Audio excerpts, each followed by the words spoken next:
Iran America जंग फिजाओं से उतरकर पानियों में आ गई।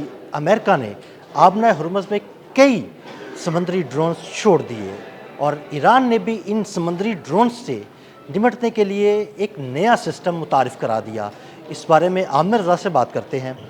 आमिर भाई, कुछ समुद्री ड्रोन्स जो हैं वो अमेरिका ने छोड़े हैं और ईरान ने भी उनका हल निकाल लिया है, उनसे कैसे निपटना है। एक दिफाई निज़ाम ईरान ने नस्ब किया है। इस सारी सूरत हाल के बारे में हमारे नाज़रीन को बताइए। देखिए, पहले तो बात यह है कि बड़ी तशवीशनाक सूरत हाल है, लेकिन अगर मैं मुस्कुराता हूँ तो मैं इसलिए कि मैं दुनिया को बता रहा हूँ बार बार कि पानियों पे लड़ी जानी है जंग। भाई, पानियों पे लड़ी जाएगी और पानी ही आपको बताएगा कि आप फातेह हैं या मुफ्तू हैं। बिल्कुल ऐसे ये बात बिल्कुल 100% ठीक है। देखें, इस वक्त अमेरिका बुरी तरह फंस चुका है।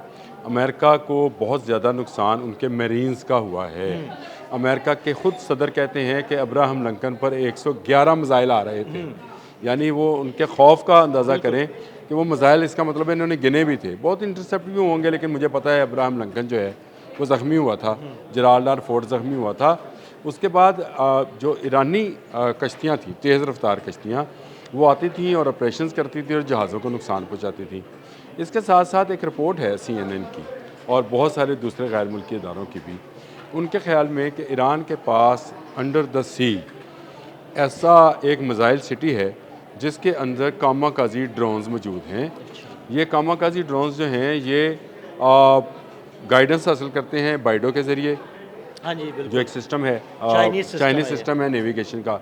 और ये ईरान ने अब तक इसलिए रोक के रखे हैं कि ईरान चाहता है कि अगर बराह रास्त जंगी जहाज़ों को इन्वॉल्व किया जाता है तो इन ड्रोन्स का इस्तेमाल किया जाएगा और ये स्वाम अटैक के लिए होंगे। यानी इसमें क्रूज़, बैलिस्टिक, जो हवा में उड़ने वाला ड्रोन है वो, और समुंदर के अंदर चलने वाला ड्रोन।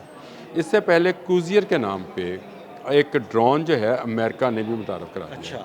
ये क्रूजियर जो है ये एक 24 फीट की कश्ती है, बहुत तेज़ रफ्तार कश्ती है और उसके ऊपर एक कैमरा है और तकरीबन 1000 पाउंड इसके अंदर बारूद है और इसको इस्तेमाल किया गया है ईरान के साहिलों पर खड़ी कश्तियाँ या जहाज़ अगर खड़े हैं तो उनको तबाह करने के लिए।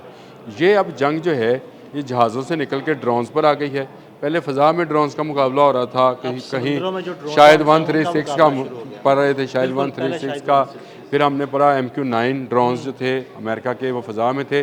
अब ये समुद्री ड्रोन्स का मुकाबला है और ये बड़ी तेज़ रफ्तार दोनों तरफ। मैं सिर्फ ये नहीं कहता, इस वक्त ईरान के पास एक बड़ा महफूज ज़हीरा जिसको मिसाइल सिटीज़ कहा जाता है, वो कहते हैं कि समंदर के अंदर उसने बना रखा है और उसमें ये ड्रोन्स मौजूद हैं। अब अमेरिका ने क्योंकि कामाकाजी यानी वन साइडेड सुसाइडल ड्रोन्स जो हैं क्रूजियर के नाम पर बनाए हैं और चला दिए हैं आबने हरमज़ में, ईरान की बंदरगाहों पर जो खड़े जहाज़ हैं उनको नुकसान पहुंचाने के लिए। ईरान ने बड़ी स्मार्टली अपने वो ड्रोन्स जिनको वो समुंदर में इस्तेमाल कर सकता था पहले भी, उसने नहीं इस्तेमाल किया था। उसकी बुनियादी वजह यह है कि जब आप एक वेपन इस्तेमाल करते हैं, लेट से आपने खैबर शिकन इस्तेमाल कर लिया, तो फिर आपको जब भी आप इसको इस्तेमाल करेंगे, हो सकता है कि अमेरिका उसका मुतबादल कोई जो उसको तबाह करने के लिए जो है वो कोई चीज़ बना ले या नई चीज़ इंस्टॉल कर दे। इसीलिए ये बचा के रखे गए थे ताकि जब अमेरिका अपने ड्रोन्स, समुद्री ड्रोन्स जो है उनको समंदर के अंदर आबने हरमुज़ के अंदर लेकर आए तो ये इनको इस्तेमाल किया जाए। इसके साथ साथ जो आबने हरमुज़ का 23 किलोमीटर का एरिया है, इसमें 10 किलोमीटर वो एरिया है जिसमें इस वक्त भी ईरानी क्या उसको बोलते हैं, बारूदी सुरंगें जो हैं वो मौजूद हैं, वो मौजूद हैं और उनकी मौजूदगी में बड़े जहाज़ जो हैं वो ट्रेवल नहीं कर सकते। बिल्कुल ऐसे ही। और अगर कोई गुजरेगा तो वो ईरान का बताए हुए रास्ते से गुजरेगा और अगर उसके बताए हुए रास्ते के बगैर गुजरने की कोशिश करेगा तो ये ऑटोमेटिकली चल जाएंगी। इसलिए छोटी कश्तियों का इस्तेमाल जो था वो बड़ा ज़रूरी था। और फिर मेरीन्स का आपको याद होगा कि हमने किया था कि मेरीन्स को उतारा जाएगा, हाँ जी बिल्कुल, ठीक है ना, खाक जजीरे के पास पे, और वहाँ पर कब्ज़ा किया जाएगा। और मैंने उस वक्त भी कहा था ये इतना आसान नहीं है जितना इंटरनेशनल मीडिया इसको उछाल रहा है, ये बहुत ही मुश्किल टास्क होगा। इसी वजह से अभी तक हिम्मत नहीं हुई अमेरिका की वहाँ पर अपने मरीन्स उतारने की। अगर 42 साल पहले डोनाल्ड ट्रंप के जहन में खाक जजीरा था तो ईरानियों के जहन में तो ये उस वक्त से है जब से खलीज फारस मौजूद है। उनको पता है कि उनकी सारी आयल की इंस्टॉलेशन या आयल की तरसील जो है इसी जजीरे से होती है, तो उसकी हिफाजत के लिए उन्होंने और इकदाम किए होंगे मैं आपको अभी बता रहा हूँ कि इस वक्त ना सिर्फ ईरान के पास वन साइडेड समुंदरी ड्रोन्स बड़ी तादाद में मौजूद हैं जो कि इन ड्रोन्स का मुकाबला करेंगे जिनको उतारा गया है, बल्कि उनके पास ऐसी छोटी बारूदी सुरंगों के जाल हैं जिनमें ये क्रूज़र्स जो हैं फंसेंगे और तबाह होंगे।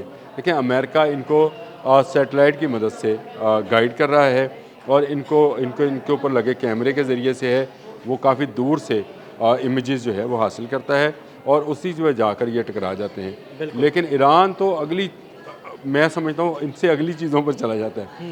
अब मुझे एक बात बताएं, फिर एक गाइडेंस सिस्टम जो है वो किसी ना किसी से नेविगेशन का सिस्टम ले रहे होंगे। ईरान तो चला गया कि उसने फाइबर ऑप्टिक पे जाके ड्रोन्स उड़ा लिए, छोटे ड्रोन्स, कैमरा भी लगा है, टैंक तबाह कर देते हैं। तो ये कश्तियाँ कुछ ज़्यादा बड़ा नुकसान शायद ना पहुँचा सकें। इससे बड़ा नुकसान जो है वो अमेरिका का ख़ुद का होगा, क्योंकि ये इस जंग में पहली मरतबा इस्तेमाल होने वाली चीज़ है। इसको अगर ईरान ने तबाह करने में कामयाब हो गया तो समझे कि अमेरिका का एक और प्लान, एक और उसकी स्ट्रेटजी या एक और उसका वेपन जो है नाकाम होगा। उसी तरह से जैसे उसका KC-135 नाकाम हुआ, जैसे उसका F-35 नाकाम बिल्कुल, हुआ। उसके जितने प्लान्स थे अब तक तकरीबन सब नाकाम हो चुके हैं। अगर कोई नया प्लान लेके आता है तो ईरान उसको भी नाकाम कर देगा। देखिए, ये तो नया प्लान है। हाँ जी, ये बिल्कुल। इससे और पहले ये इस 28 नए फरवरी प्लान से- को भी जो है ना, ईरान ने इसका भी पूरा तोड़ रखा होगा अपने 28 पास। फरवरी से आज 13 जुलाई है। तो मुझे आप बताएं कि ये इन माह में, इन 6-7 माह में ये बिल्कुल एक नई चीज़ है जो हम अपने देखने वालों को बता रहे हैं कि अमेरिका ने क्रूज़र के नाम पर नए ड्रोन्स जो हैं उतारे हैं। लेकिन इसमें परेशान होने वाली बात इसलिए नहीं है कि उससे पहले ही ईरान ये चीज़ें बना चुका है। ईरान को अंदाज़ा था कि उसका किस दुश्मन से वास्ता है, इसलिए उसने ऐसी चीज़ें बनाई जो कीमतन बहुत सस्ती थी लेकिन इफेक्टिवनेस उसकी बहुत ज़्यादा थी। इसकी सबसे बड़ी मिसाल तो शायद 136 है।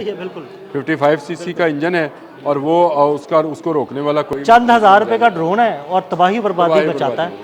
तो इसी तरह से उनके पास ऐसी छोटी कश्तियाँ जो बहुत तेज़ रफ्तार हैं, ऐसे छोटे ड्रोन्स जो इस ड्रोन से भी ज़्यादा तेज़ रफ्तार हैं और वो तैयार हैं। और अमेरिका अगर इन ड्रोन्स को बड़े पैमाने पर इस्तेमाल करेगा तो ईरान बड़े पैमाने पर अमेरिका की तबाही मचाएगा। बल्कि अब ये लड़ाई, आपने बिल्कुल शुरू में सही लफ्ज़ बोला कि आसमान पर थी, आसमान में हम ड्रोन्स और जहाज़ देख रहे थे, अब ये समुंदर में उतर आई है। अब समुंदर में भी इसने अभी ज़ेरे समंदर जाना है, ये मैं अभी बता रहा हूँ। बिल्कुल, वो जिसे कहते हैं ना कि घुमसान का रन, अब लगता है कि आबना हुर्मुज़ में घुमसान का रन पड़ने वाला है। और ये इसका नुकसान जो है वो तमाम खलीजी ममालिक को होना है। मैं आपको बताऊँ, जो इस वक्त कुछ लोगों का सिलसिला जो था तजारत का वो चल भी रहा था ईरान के बताए हुए रास्ते पे भी, वो भी बंद हो जाएगा।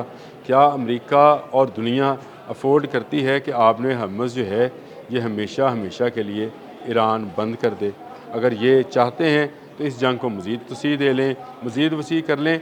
लेकिन ये कामाकाजी अगर बनाते हैं, कश्ती बना के लाए हैं, तो ईरान जो है इससे पहले ये सारे तजर्बात कर चुका है। वो अपने घर में बैठा है, वो हर आने वाले दिन के साथ एक नया वेपन जो है वो निकालता है और उसको इस्तेमाल करता है। बल्कि मैंने एक दफ़ा आप ही ने लफ्ज़ बोला था कि तजर्बागाह बनाया हुआ है। बिल्कुल, तजर्बागाह बनाया हुआ है, नया सरप्राइज बॉक्स खोलते हैं, उसमें से नई चीज़ निकालते हैं और हमला कर देते हैं। और ये जो निकाला है क्रूज़र, इसके मुकाबले में भी आप देखिएगा कि सरप्राइज़ बॉक्स खुलेगा और उसमें से एक ऐसा ड्रोन या ऐसा असला बरामद होगा जो इनको नाकाम कर देगा। जिस तरह से F-35 दोबारा ईरान की ऊपर नहीं आया, MQ-9 जो गिराए हैं उसके बाद से MQ-9 की महदूद होगी परवाज़ें, इसी तरह इनकी जो नकलो हरकत है वो भी महदूद है। बहुत शुक्रिया आमिर भाई ने बड़ी तफसील के साथ इस सारे मामले पर रोशनी डाली। मज़ीद अपडेट्स के लिए हमें फॉलो करते रहें। अदील अहमद और आमिर रज़ा को इजाज़त दीजिएगा। अल्लाह हाफ़िज़।